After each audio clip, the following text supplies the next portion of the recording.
Nah bocoran dikit tau nggak? Gajinya kira-kira berapa sih? Masih inisial, baru lulus itu kelima mungkin. Wow, 5. lebih gedean FOO loh daripada Mugari. FOO atau Flight Operation Officer adalah personel yang mempunyai lisensi resmi dan bertugas mempersiapkan serta melaksanakan rencana penerbangan agar penerbangan bisa aman, nyaman, efisien, dan tepat waktu. Kali ini saya akan berbincang dengan seorang FOO untuk bisa lebih menggali potensi karir sebagai FOO. Langsung saja yuk.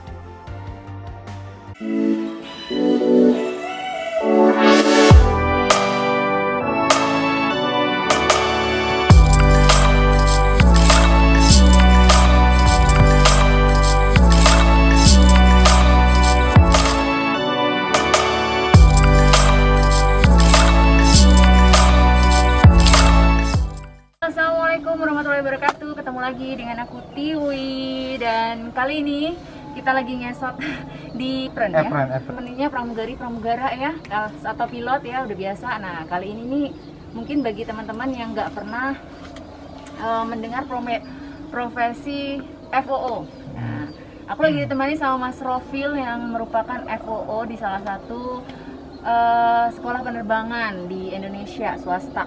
Nah, Mas Rofil, ini panggilnya Mas Kak atau D atau apa nih? D. Ya karena aku lebih tua ya. Nah, sebenarnya apa sih FOO itu? Kalau FOO itu Flight Operation Officer. Jadi FOO itu gimana? Inisial ya. Inisial bisa dikatakan untuk pilot on the ground sebenarnya.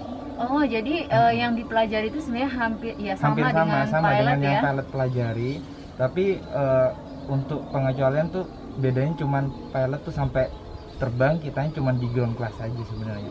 Oh, kalau mau jadi pilot lanjut ada flying course-nya. Kalau untuk FO ini hanya di ground aja. Hanya di ground class. Nah, untuk kerjaannya sendiri sebenarnya ngapain dong? Sebenarnya kalau Flight Operation Officer itu bisa dikatakan kalau di komersil, di pesawat besar, beda sama pesawat yang gini nih ya. Jadi kita kerjanya flight dispatcher sebenarnya, untuk prepare suatu penerbangan dari satu tempat ke tempat yang lain. Seperti itu. Kan misalnya kayak aku nih pramugari, kalau sama pilot kan biasanya kita datang ke operation dulu nih ya sebelum terbang. Nah itu kalian di situ ya berarti ya yang Jadi ngatur. kalau profesi FOO tuh sebenarnya, kalau pilot tuh bisa datang sejam atau setengah jam sebelumnya kan, sebelum departure pesawat take off. Kalau FOO tuh lebih datangnya lebih harus 2 jam sebelumnya, lebih awal. Jadi karena kita harus prepare dari en route chart, terus weather untuk briefing pilot segala macam. Ya jadi FOO itu Mas? Untuk FOO sebenarnya kalau kita lihat dari CASR itu di 121 kalau saya nggak salah ya, itu minimum untuk sekolah FOO trainingnya itu harus 21 tahun. Jadi beda dengan yang pilot udah keluar SMA udah bisa masuk sekolah pilot ya. 18 tahunan udah boleh 18 masuk ya. tahun, 17 tahun itu udah bisa. Cabin crew juga gitu ya. Iya, cabin crew juga sama. Tapi kalau untuk FOO ada di CSR tuh menyebutkan bahwa minimum usia tuh harus 21 tahun. Aneh ya, maksudnya pilot aja bisa. Karena mengingat responsibility FOO tuh kayaknya nggak gampang sih sebenarnya. Oh gitu. Karena untuk pesawat komersil yang kita rilis nantinya, di situ pasti ada kita namanya weight and balance, itu load sheet. Kalau cara untuk pesawat tuh terbang bisa dilihat dari weight and balance tersebut. Jadi bisa dilihatnya keseimbangan pesawat. Jadi di situ bisa termasuk passenger, cargo, sama bagasi segala macam bisa dilihatnya. Untuk center of gravity-nya pesawat bisa dihitung dari itu. Jadi bisa rilisnya itu harus ada tanda tangan pilot, maintenance sama FOO. Jadi harus dirilisnya dari 3 orang itu. Oke, berarti tadi syaratnya 21 tahun, terus apa lagi? Bahasa Inggris ya, bahasa Inggris bisa, saya rasa lebih bagus ke IPA sebenarnya.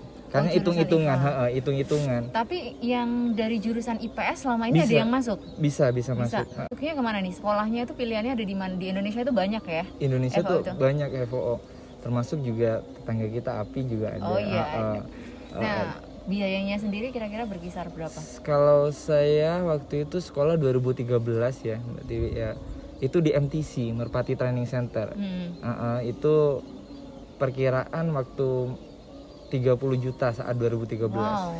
2013 aja 30. Sekarang udah berapa ya? Udah pasti udah naik banget ya. Udah 7 tahun yang lalu ya. Oke, nah itu sekolahnya berapa lama?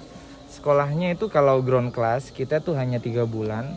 Lalu kita OJT itu on the job training, itu kita di Sriwijaya juga 3 bulan. Setelah itu nunggu ujian negara baru dikeluarkanlah license FOO. Oh, enaknya kalau FO sendiri sebenarnya ada jaminan nggak langsung kayak bekerja atau harus apply lagi ke airlines? Kalau itu tergantung sekolah masing-masing ya. Kadang ada langsung keterikatan langsung bekerja tuh ada.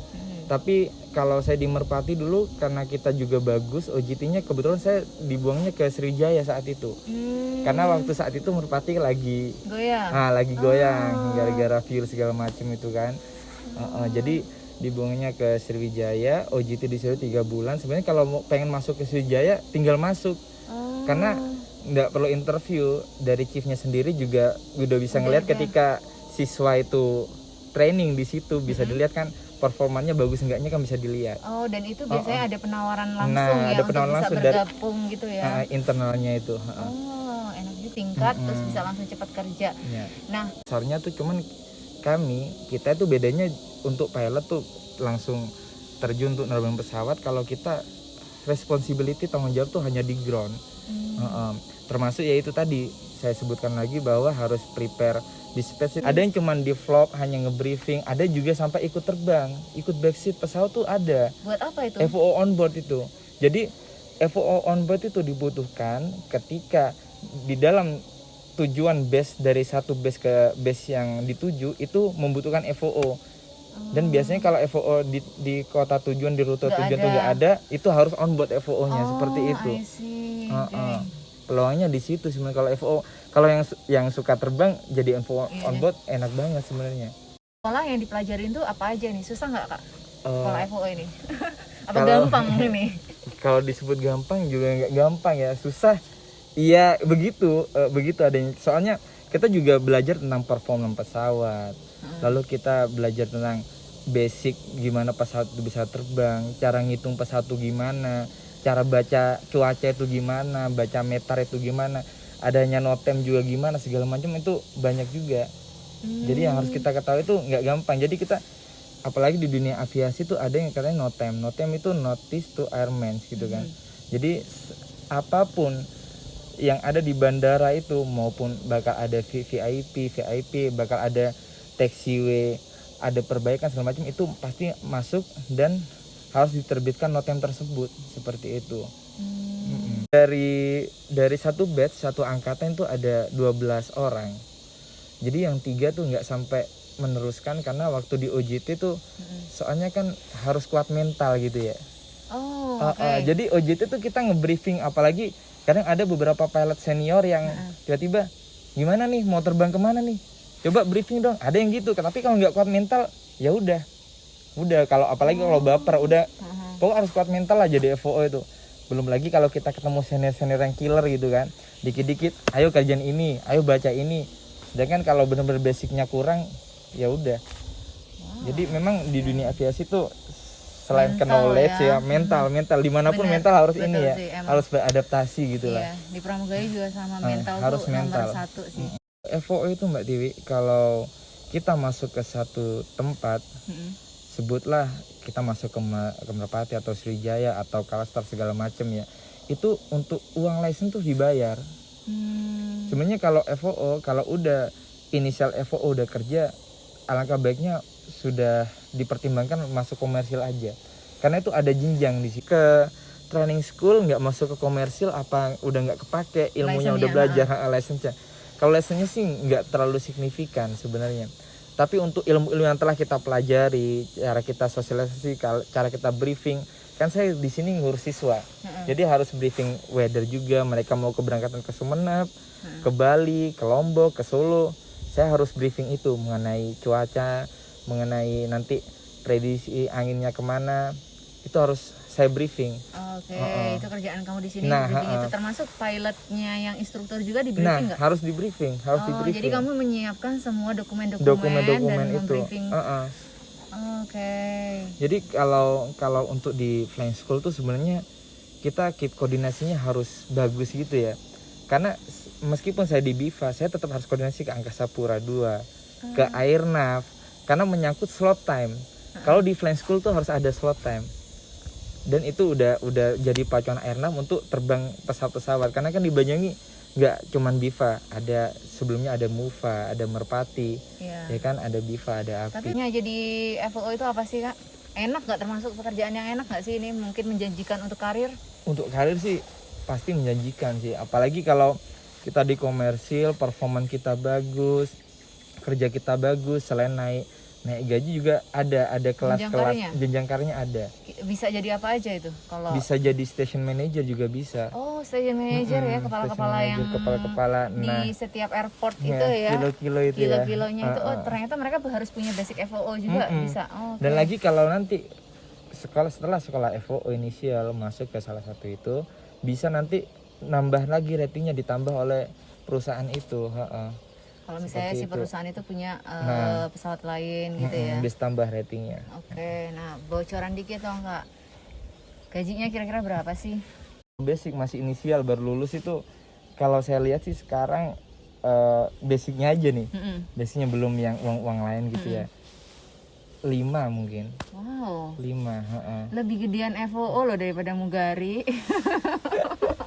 belum lagi. Wow, menjanjikan banget dengan sekolah yang mungkin lah sekarang mungkin 50-an kali ya. Udah lebih kayaknya kalau 50. Ya kalau misalnya bisa langsung kerja ya lumayan banget. Bagus ya. Balik modalnya cepet juga sih. Cepet balik modalnya itu cepet Mbak Dewi.